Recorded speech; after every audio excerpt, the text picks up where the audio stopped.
Bonjour! Alors dans cette troisième vidéo, j'avais très envie de vous parler d'une bande dessinée que j'ai eu la chance de découvrir au premier trimestre de ma grossesse. Il s'agit du guide de la grossesse joyeuse et décomplexée écrit par Juju la Gigi. Alors qui c'est Juju la Gigi? C'est une gynécologue obstétricienne qui est aussi maman de 3 enfants.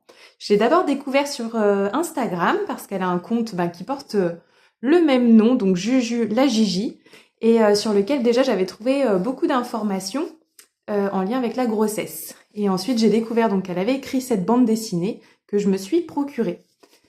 Donc cette bande dessinée, si je l'ai beaucoup aimée, c'est qu'elle est très bien documentée vu qu'elle a été écrite par une gynécologue.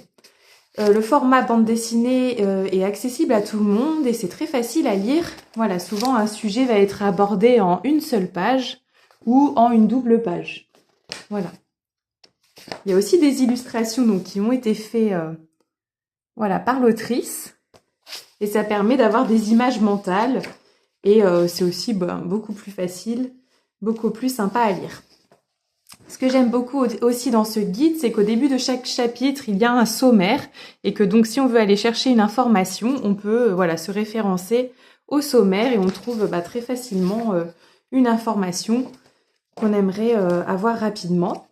Voilà, et puis après, le guide est assez complet. On va parler de la physiologie de la grossesse, du suivi de grossesse, des conseils aussi pour être en forme pendant cette période-là. Et ça va aussi aborder l'accouchement physiologique et médicalisé. Voilà, donc j'ai beaucoup aimé cette bande dessinée. Je trouve que c'est complémentaire avec les rendez-vous qu'on a en présentiel avec notre sage-femme. Et pour moi, c'est une bonne découverte. Et c'est bien aussi de pouvoir l'avoir dès le début de la grossesse pour un peu mieux comprendre ce qui nous arrive, ce qui se passe dans notre corps et avoir plein d'informations. Voilà, et je vous dis à demain pour une autre découverte.